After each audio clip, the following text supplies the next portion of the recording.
Ahsoka, episode 7. Isn't that grand that we've gotten this far with 0 episodes that have been bad?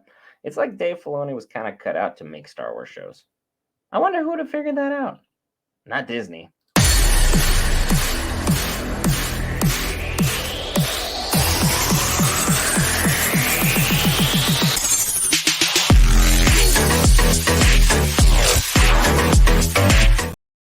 Hey guys, Friendship back for Geek Variants. We cover all things Marvel, Star Wars, Lord of the Rings, DC, anime, and more. And if you're already subscribed to the channel, you already know about the stuff. But then again, don't subscribe to the channel unless you like the style of content that we make. That being said, look, this episode was once again a phenomenal one, start to finish. But again, we're left with more questions than answered. What is Baylin truly after? And I know every major YouTuber who does Star Wars under the sun is wondering and speculating what Baylin is being just called to do. And again, everyone is pointing everything from the mother, who is Abeloth, by the way. There was a father, son, daughter. They are the grand hierarchy everyone remembers. But also there was a part of the thing that was covered up. That was Abeloth, who was the mom who gave birth to them.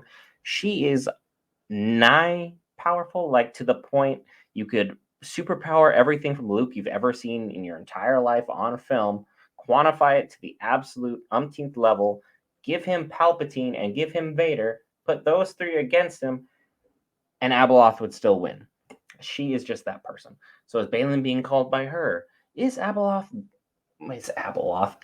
Skull being called by the Yuzan Vong, who are just a whole nother space race out there that is literally force sensitive and is trying to destroy all of the Jedi and all of the Sith, who the people had to unite under one banner, Sith and Jedi, to take them out?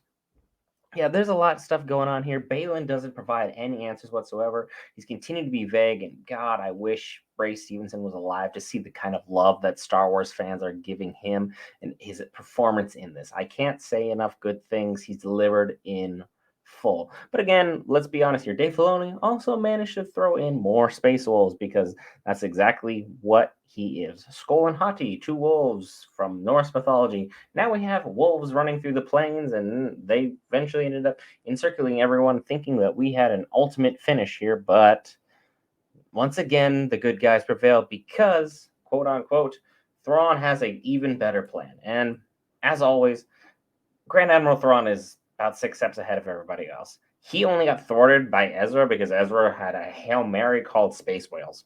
If you're so brilliant you can calculate all the way up to Space Whales, I'm fairly certain you could win any battle whatsoever. And he had the rebellion down to its breaking point before his departure. His reaction when he found out that Anakin was Ahsoka's master is very telling because, as far as I was concerned in Rebels, I had very positive inclination that he knew exactly who Vader was.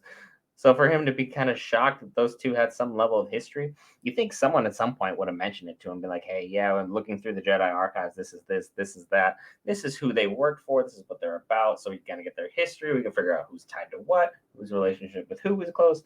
Apparently not. No one did any fact checking. No one did any checkups on what was going on.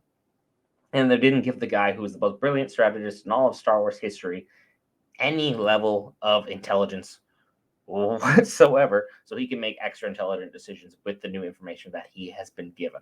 So that's crazy. And it's also very, very telling that now, as the series being broken down and people are translating some of the stuff that is written along the walls of the temple that they're hanging out in, a lot of the stuff is eerily similar to stuff that we had in the Jedi Force Awakens series. We had everything involving the Jedi Survivor.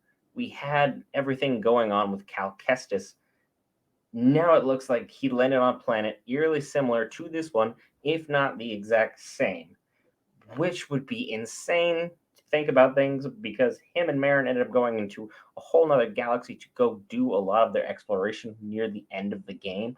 So now you have that universe running around eerily similar to where we are here.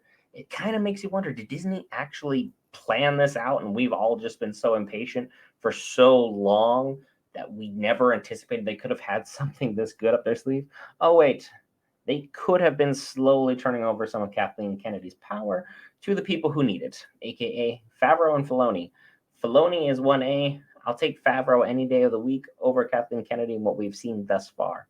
But if they have truly planned and orchestrated all this out now, it really makes what happened with the sequel trilogy all that much more embarrassing. That they could have written something this good, but just chose not to. So that makes you wonder, how are they going to get out of here? And honestly, who knows? None of these characters make it into the sequel trilogy whatsoever. Not even any way, any shape, any form. Unless Disney is fully prepared to retcon that entire trilogy, everyone that we have seen in this show has to die at some point in time in the near future. Just something to think about, something to ponder as we hit into this next finale coming up. I believe it's the finale. Maybe there's another episode. This has been so amazing. We should let this keep going on forever and ever in a galaxy far, far away. And you've listened to me talk your ear off all the far, far away out of this video. 6 minutes now. If you've been listening to all this, enjoyed it, you know where that subscribe button is.